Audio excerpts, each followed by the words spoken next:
Greetings of the day everyone. तो आज हम अपना पिछला वाला जो चीज़ हमारा बचा हुआ था that we are going to complete today. Okay, जैसे कि क्या है हमारा टाइप्स हम पढ़ेंगे, किस चीज़ के टाइप्स हैं। These are the types of meningitis. ठीक है, तो सबसे पहला जो टाइप है यहाँ पे बैक्टीरियल मेनिंजाइटिस है। दूसरा जो है हमारा वो कौन सा टाइप है, फिर दूसरा वाला जो हमारा टाइप है वो है वायरल। दूसरा है हमारा फंगस। उसके बाद में हमारा पैरासाइट्स आते हैं। उसके बाद में हमारा नॉन इन्फेक्शियस या फिर जो भी ड्रग्स हो गए या फिर कोई भी मतलब कि अदर कॉजेज जो होते हैं जो मेनिंजाइटिस को कॉज कर सकते हैं उसे हम बोलते हैं। ठीक है, तो ये हमारे सारे वो वाले कॉज हो गए। ओके, तो अब हम आगे देखते हैं कि डिटेल में और भी चीज़ें हम इसमें पढ़ेंगे, तो देखते हैं क्या है। ओके, तो सबसे पहले ठीक है, तो अब हमारे यहाँ पे बैक्टीरियल मेनिंजाइटिस की कैसे पैथोजेनेसिस मतलब कि कैसे वो ऑर्गेनिज्म हमारी बॉडी में एंटर करता है, कैसे हमारे ब्रेन तक पहुँचता है, कैसे क्या हमारी चीज़ें हमारे प्रॉब्लम्स हमारे ब्रेन में क्रिएट करता है।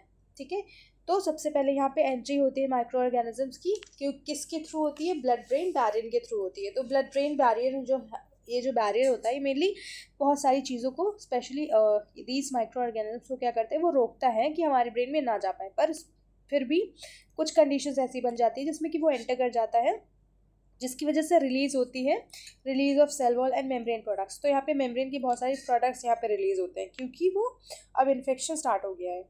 फिर आउटपोरिंग होती है पॉलीमॉर्फ्स ऑफ फाइब्रिन की। तो कुछ इम्यून सेल्स होते हैं वो हमारे उस जहाँ पे वो इन्फेक्टेड एरिया है वहाँ पे ये सेल्स क्या होते हैं, रिलीज होने लगते हैं। इम्यून सेल्स हमारे जब रिलीज होते हैं तो उसमें क्या होता है, ये हमारे इम्यून सेल्स हैं, इसमें जब रिलीज होते हैं तो इसलिए होते ताकि वो ऑर्गेनिज्म को किल कर सके, उसका रिडक्शन कर सके, ताकि हमारी बॉडी हमारे स्पेसिफिक ऑर्गन्स को प्रोटेक्ट करने के लिए। दूसरा जो हमारा है ये साइटोकाइंस कीमोकाइंस है, ये भी हमारे इम्यून सेल्स में ही आते हैं, ये भी हमारी इम्यूनिटी के लिए ही रिस्पॉन्सिबल होते हैं।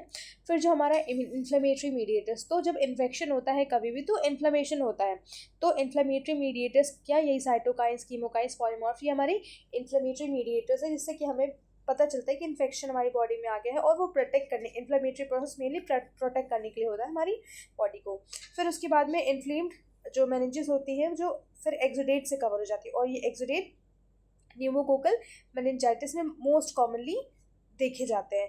तो एक्सुडेट यहाँ पे सेक्रीशन और ड्रेनेज जो होता है वो मेनिंजेस के आसपास में कलेक्ट होने लग जाता है, और वो किस लिए होता है, क्योंकि ये प्रॉब्लम क्रिएट होती है, इसकी वजह से होता है। ठीक है, तो अब हम देखेंगे। Okay, now we will see forward कि हमारी आगे की चीज़ें क्या हैं। ठीक है, तो अब हमारा हाँ, अब हम यहाँ पे क्या देखेंगे कि पैथोजेनेसिस हमारा है ये मेनिंजियल इरिटेशन साइंस इसमें होते हैं, जैसे कि इन्फ्लेमेशन होता है स्पाइनल नर्व्स का और रूट्स का। ठीक है, दूसरा हमारा क्या कंडीशन, ये हमारी कॉम्प्लिकेशंस है, जो मतलब कि जब पैथोजेनेसिस होती है, जब डिजीज कंडीशन होती है तो ये कॉम्प्लिकेशंस आ सकती हैं।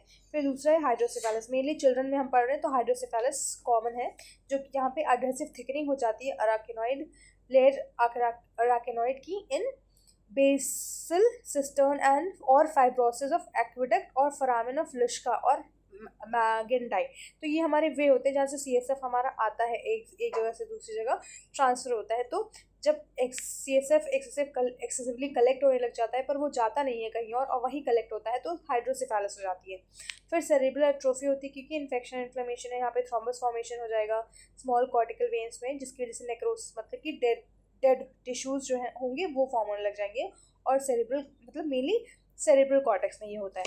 तो इसकी वजह से हम सेरेब्रल एट्रोफी हो जाती है कि जब cells are becoming dead then what will happen, जो सेल्स का size everything will be reduce. तो सेरेब्रल एट्रोफी, ब्रेन आपका जो सेरेब्रल में मेनली काम नहीं करेगा, उसकी वजह से फिर क्या होता है, सीजर्स भी होते हैं।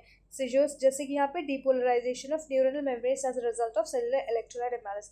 तो यहाँ पे जब अच्छे से सोडियम चैनल का जो सोडियम जो है वो सोडियम चैनल्स में अच्छे से पास नहीं होगा आपके ब्रेन में, अब नॉर्मल कंडीशंस होंगी तो डीपोलराइजेशन प्रॉपर नहीं होगा तो सीजर्स आएंगे। फिर उसके बाद में आपका जो है हाइपोक्लोराकिया, तो यहाँ पे डिक्रीज हो जाता है ट्रांसपोर्ट का किस चीज़ का, ट्रांसपोर्ट का डिक्रीज हो जाता है। और यहाँ पे क्या चीज़ें हैं, across inflamed choroid plexus and increase usage by host. तो यहाँ पे डिक्रीज हो जाता है ग्लूकोज का across the inflamed choroid plexus और increase usage by the host. So mainly इस कंडीशन में ग्लूकोज का जो यूसेज है बहुत ज़्यादा ही बैक्टीरिया क्योंकि होते हैं माइक्रो ऑर्गेनिज्म वो ग्लूकोज को खा जाते हैं, जिसकी वजह से ग्लूकोज का आप उसमें लेबोरेटरी एग्जामिनेशन में देखेंगे कि ग्लूकोज आपका कम मिलता है। ओके, तो इसीलिए हम इसको कहते हैं ग्लाइकोरकैक्सिया। ठीक है, अब हम आगे देखेंगे। So now we will see some more. This already we have seen. Now we have to see this suspect meningitis with temperature more than 100.7 degree Fahrenheit. तो नियोनेट्स में अगर टेम्परेचर आपको इतना दिखता है, मतलब कि 38.2 डिग्री सेल्सियस में अगर दिखता है, और अगर डिग्री फ़ारेनहाइट टेम्परेचर आप ले रहे हैं तो 100.7 डिग्री फ़ारेनहाइट आपको दिख रहा है, तो आपको क्या सस्पेक्ट करना है? आपको सस्पेक्ट करना है कि जो पर्सन है उसको मेनिंजाइटिस है। ठीक है, और जो मतलब चाइल्ड है आपको उसकी मेनिंजाइटिस हो सकती है। फिर उसमें भी कुछ रिस्क फैक्टर्स आते हैं। आपका जो इन्फेक्टिव इलनेस होती है मदर में, और ऑलरेडी कोई इन्फेक्शन है तो जिसकी वजह से भी मेनिंजाइटिस हो सकता है। अगर pre mature rupture of membrane हो गया है, ओके, या फिर pre term rupture of membrane हो गया है, तो उसकी वजह से भी मेनिंजाइटिस हो जाती है। डिफ़िकल्टी होती है डिलीवरी में, प्री मैच्योर बेबीज़ में स्पाइना बाइफिडा। तो ये सारे रिस्क फैक्टर्स हैं किसके? मेनिंजाइटिस के रिस्क फैक्टर्स हैं। ठीक है, तो अब हम आगे बढ़ते हैं। नाउ अब हम क्या देखेंगे इसमें? Viral meningitis. ठीक है, तो हमने एक मेनिंजाइटिस देखा था, वो हमने देख लिया है। अब हम कहाँ पे आएंगे? अब हम वायरल मेनिंजाइटिस को देखेंगे। वायरल मेनिंजाइटिस में क्या होता है? यहाँ पे मोस्ट एसेप्टिक मेनिंजाइटिस सिंड्रोम्स, मतलब कि इसमें बहुत ज़्यादा साथ में बहुत सारे सिम्टम्स होते हैं, बहुत सारे साइंस होते हैं, तो उसकी वजह से ये रिजल्ट होता है। Okay, the viral agents for aseptic meningitis include the following. तो आप यहाँ पे वायरल एजेंट देखेंगे एसेप्टिक मेनिंजाइटिस में, मतलब कि जब एंट्रोवायरस, जब आप यहाँ पे सेप्सिस होता है, ठीक है, यहाँ पे मतलब कि इन्फेक्शन हो जाता है, कोई एसेप्टिक कंडीशंस हुई हैं, आपने एसेप्टिक प्रोसीजर नहीं किया है, दैट कैन रिजल्ट। जो हॉस्पिटल में बहुत सारे प्रोसीजर्स होते हैं और बहुत सारी एनवायरमेंटल कंडीशंस है, और या फिर अगर कोई इन्फेक्टेड पर्सन है आपके पास में, या फिर मदर इन्फेक्टेड, जो कि हमने ऑलरेडी देख लिया है। फिर अब हम यहाँ पे जो कुछ वायरसेस हैं जो अफेक्ट करते हैं ब्रेन को, तो पहला है एंट्रोवायरस, पोलियो वायरस उसमें आता है, इको वायरस आता है, कॉक्साकी वायरस आता है, फिर हर्पिस वायरस आता है, उसमें भी उसके कुछ टाइप्स होते हैं। फिर पैरामिक्सो वायरस मेनली मीजल्स और मम्स कॉज करता है। तो ये जो इन्फेक्शंस है वो आपके ब्रेन में पहुंच सकते हैं, ये डायरेक्टली भी कॉज हो सकता है, और ये कंडीशन जब होती है उसकी वजह से भी हो सकता है। और एक है टोगा वायरस जिससे रुबेला होता है, और रैप्टो वायरस है रेबीज जिससे मेनली होता है, रोटा वायरस जिससे कि HIV होता है। ठीक है, तो ये सारी हमारी कंडीशंस हैं, मतलब कि ये सारे हमारे रिस्क फैक्टर्स और you can say positive factors जो वायरल मेनिंजाइटिस को कॉज करते हैं। अब हम क्या देखेंगे? अब हम देख रहे हैं फंगल मेनिंजाइटिस। ओके, तो हमने देख लिया है दो टाइप्स की। अब हम फंगल मेनिंजाइटिस पे आ गए। It's rare in healthy people but it is higher risk in those who have AIDS, other forms of immunodeficiency और इम्यूनोसप्रेशन। मतलब कि अगर चाइल्ड जो है उसका ऑलरेडी इम्यून डेफिशिएंसी है उसमें प्रेजेंट है, या फिर उसका इम्यून सप्रेशन है, और या फिर उसकी मदर को कभी एड्स रहा है जब वो डिलीवर हुआ है, तो फिर बच्चे को भी चांसेस होते हैं जो वायरस होता है उसके ट्रांसफ़र होने के। तो उस कंडीशन में ये फंगल मेनिंजाइटिस बहुत ही ईजिली हो जाती है। मोस्ट कॉमन एजेंट उसमें क्या है? क्रिप्टोकोकस नियोफॉर्मिन्स है, कैंडिडा है, और हीमोफिलस कैप्सुलेटा। ओके,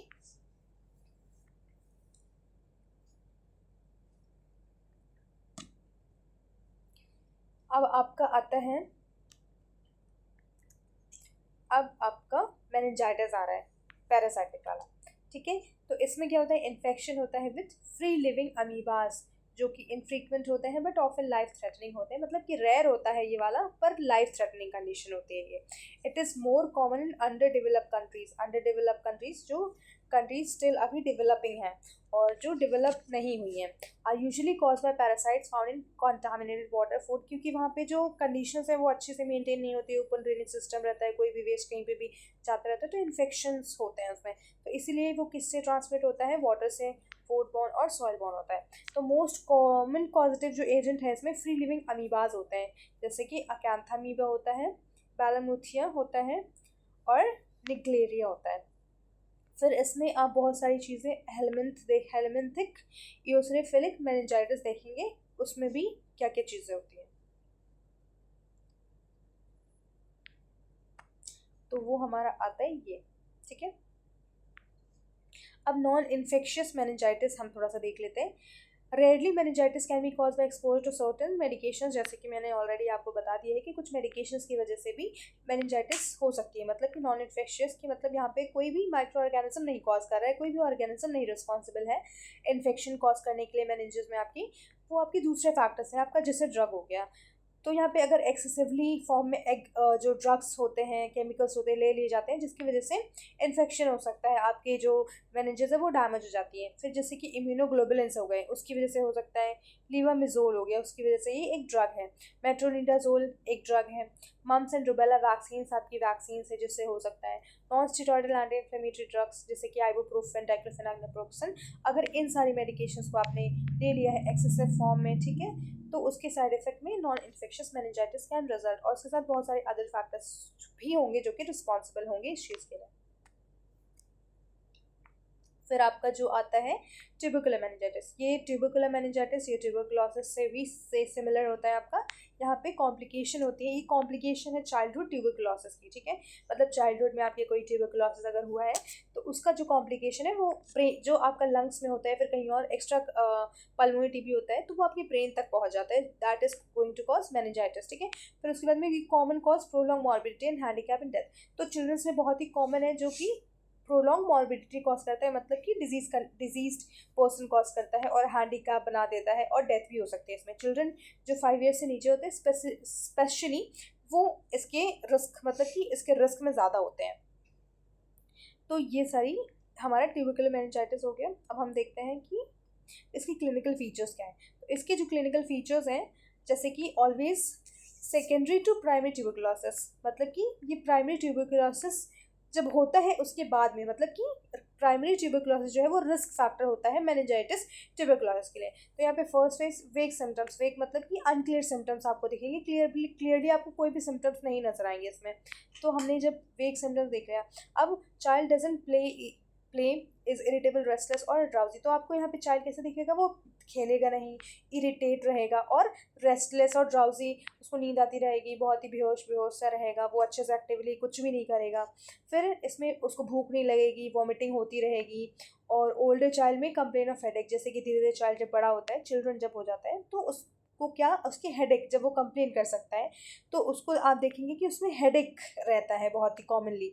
फिर possibly preceding history of measles और another illness with incompletely recovery. तो यहाँ पे क्या होता है, अगर हिस्ट्री है मीजल्स की या फिर कोई दूसरी इलनेस रही है ऑलरेडी, तो ये और उस वो अच्छे से रिकवर नहीं हुई, तो उस कंडीशन में तो ये सारी चीज़ें, ये कंडीशन जो है, ये प्रॉब्लम बहुत ही ईजिली हो जाती है।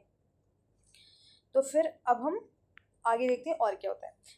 अब हमने पहला फेज़ देखा, उसमें क्या क्या चीज़ें होती हैं, हम दूसरा फेज़ देखेंगे इसमें क्या क्या चीज़ें होती हैं। तो जो हमारा पहला फेज़ था उसमें हमारी बहुत सारी चीज़ें होती थी।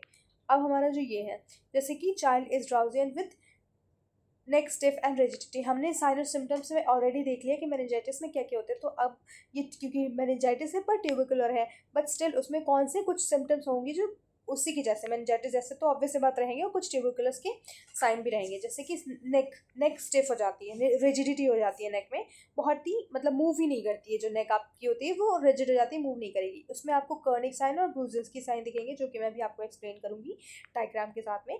मे बिकम पॉजिटिव, तो ये पॉजिटिव हो जाते हैं। जो एंटीरियर फॉन्टेनल है वो बल्ज हो जाता है, क्यों, क्योंकि इंट्राक्रेनियल प्रेशर आपका बहुत ही ज़्यादा इंक्रीज करने लगता है। फिर ट्विचिंग होती है मसल्स की, कन्वर्जन्स होती है, रेज्ड टेम्परेचर होता है। ट्विचिंग क्यों होती है मसल्स की, क्योंकि आपके ऑब्वियस सी बात है ब्रेन अफेक्टेड है तो मसल्स भी अफेक्टेड, कैसे सिग्नल जाएगा, तो ट्विचिंग होगी ब्रेन की, सॉरी मसल्स की। फिर कन्वर्जन्स, क्योंकि आपका ब्रेन ऑलरेडी अफेक्टेड है तो न्यूरोट्रांसमीटर का इधर उधर ट्रांसफर होगा, आपके डिपोलराइजेशन जो है, डिपोलराइजेशन नहीं हो पाएगा अच्छे से, तो कन्वर्जेंस डेफिनेटली कैन रिजल्ट। फिर रेज टेम्परेचर, डेफिनेटली आपका इन्फेक्शन प्रेजेंट है तो आपका जो टेम्परेचर होगा वो बढ़ता ही जाएगा। Strabismus, nystagmus and papilloedema may be present. तो बहुत ही कम केसेस में ऐसा होता है, स्पेशली इस सेकेंड फेज में ऐसा होगा कि आपको स्ट्रैबिस्मस, स्क्विंट आइज होती हैं, जैसे कि आपकी जो लेंस होता है, आपका आई बॉल होता है, वो अलाइनमेंट में नहीं रहते दोनों एक साथ में, एक अलग रहता है और एक अलग रहता है। निस्टैग्मस, ये भी, इसमें भी सेम चीज़ें होती हैं। इसमें भी मसल्स क्या होते हैं, मसल्स यहाँ पे अफेक्टेड हो जाते हैं, इसकी वजह से कंडीशन होती है। पैपिलोएडिमा यहाँ पे आपकी स्वेलिंग हो जाती है आँखों के अराउंड में, तो उसे हम पैपिलोएडिमा कहते हैं। यहाँ पे कुछ चीज़ें हैं जो डायग्नोस्टिक इवैल्यूएशन के लिए करते हैं, जैसे कि आपको फंडोस्कोपी हो गया और कोरोइडल टीबी हम देखने को, मतलब कि आँखों में जो टीबी हो जाती है उसे हम फंडोस्कोप से चेक कर सकते हैं, ठीक है।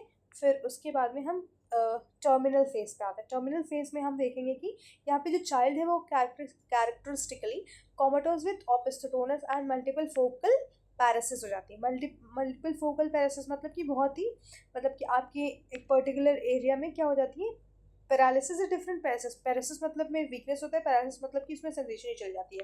तो यहाँ पे वीकनेस हो जाती है, कुछ कुछ एरियाज में आपकी एक्सट्रीमिटीज़ में वीकनेस हो जाएगी, कुछ कुछ मतलब बॉडी पार्ट्स आपके अफेक्टेड हो जाएंगे जहाँ पे वो वीकनेस हो जाएगी। कोमाटोस मतलब कि वो पेशेंट जो होगा वो कोमा में जाने लगेगा, और ओपिस्टोटोनस मतलब कि एक कर्व्ड शेप बन जाएगा, वो बैकवर्ड कर्व बना लेगा। जैसे कि इसमें बहुत सारे आसस होते हैं ना जिसमें बैकवर्ड कर्व बनाते हैं, तो वैसा ही बैकवर्ड कर्व बना लेगा बेबी जो होगा, जो चाइल्ड होगा, तो उसे हम ओपिस्थोटोनस पोजीशन बोलते हैं, क्योंकि उसमें बॉडी बहुत रिजिड और अकड़ जाती है। फिर cranial nerve palsies are present. Cranial nerve palsies मतलब कि जो सेंट्रल नर्वस सिस्टम होता है उसमें जो जो नर्व्स हैं जिस पर्टिकुलर एरिया के लिए रिस्पॉन्सिबल है, तो वहाँ पे पैल्सी पैरालिसिस कॉज करती है, एक्सट्रीमिटीज़ की पैरालिसिस हो सकते हैं। High grade fever of an occurs terminally. फिर एट लास्ट में, लास्ट कंडीशन में, टर्मिनल फेज में बहुत ही हाई ग्रेड फीवर आता है। जब हाई ग्रेड फीवर आता है तो क्या होता है कि तब दिक्कत तो और ज़्यादा बढ़ जाती है, किसके लिए, ब्रेन के लिए, क्योंकि आपका टेम्परेचर जो है ब्रेन के लिए बिल्कुल अच्छा नहीं है। तो अब हमने इतनी सारी चीज़ें देखी, अब हमारा टाइम है कुछ डायग्नोस्टिक इवैल्यूएशन का देखने के लिए, जो पर्टिकुलरली मेनिंजाइटिस के लिए होती है। तो जो हमारा लंबर पंक्चर है, लंबार पंक्चर जो होता है, ये एक यहाँ पे प्रेशर यूजुअली रेज होता है, इंट्राक्रैनियल प्रेशर यूजुअली रेज होता है। तो उसमें क्या करते हैं कि कभी कभी हम इसको नहीं करते हैं, पर हमें लंबार पंक्चर करना है, क्योंकि हमें मेनिंजाइटिस, क्योंकि जब तक हम सीएसएफ नहीं आइडेंटिफाई करेंगे, उसको नहीं निकालेंगे, हमें नहीं पता चलेगा कि क्या चीज़ें हैं। लिम्फोसाइट बढ़ा हुआ है कि इन्फेक्शन है, तो लिम्फोसाइट बढ़ा हुआ होता है, तो हमें पता चल जाएगा कि इन्फेक्शन है। प्रोटीन उसमें जो होते हैं, प्रोटीन 100 to 500 ऐसे करके रेज होते हैं। जो ग्लूकोज होता है आपका वो कम हो जाता है, क्योंकि वहाँ पे जो इन्फेक्शन है, मतलब जो माइक्रो ऑर्गेनिज्म है जिसने अफेक्ट किया है, वो उस ग्लूकोज को यूटिलाइज करते हैं, जिसकी वजह से आपका ग्लूकोज जो होता है वो कम हो जाता है आपकी सीएसएफ। तो less than 50 mg per day देखिएगा। कल्चर हम करते हैं ट्यूबरकल बेसिलाई का। अगर हमें ये है, मतलब कि सस्पेक्शन है कि उसमें ट्यूबरकल बेसिलाई है, तो हम वहाँ पे कल्चर भी परफॉर्म करते हैं CSF का। Presence of tuberculous focus elsewhere in the body is strong supportive diagnosis. तो अगर आपको ट्यूबरकुलस मिल जाता है बॉडी में, तो ये स्ट्रॉन्ग सपोर्टिव डायग्नोसिस हो जाती है। चेस्ट एक्सरे भी हम करते हैं, और ट्यूबरकुलिन स्किन टेस्ट करते हैं, so that we can identify कि ये ट्यूबरकुलोसिस की वजह से तो नहीं हुआ है, ये पर्टिकुलर कंडीशन जो है जो हम यहाँ पे देख रहे हैं, ट्यूबरकुलर स्किन टेस्ट।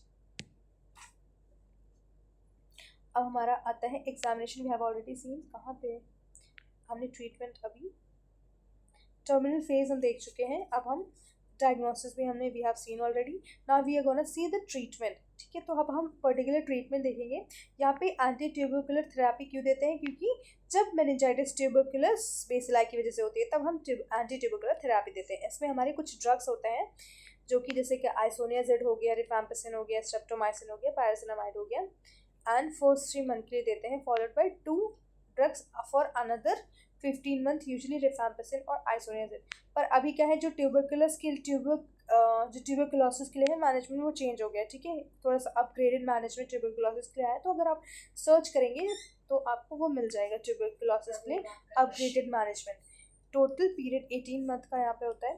फिर उसके बाद में, वैसे आई थिंक अगर आप इसको अपग्रेडेड वाला पढ़ेंगे तो that is sufficient for you. ये कुछ मेडिकेशन है जो पहले दी जाती हैं, पर एग्जाम पर्पस से भी ये सारी चीज़ें भी इम्पॉर्टेंट है।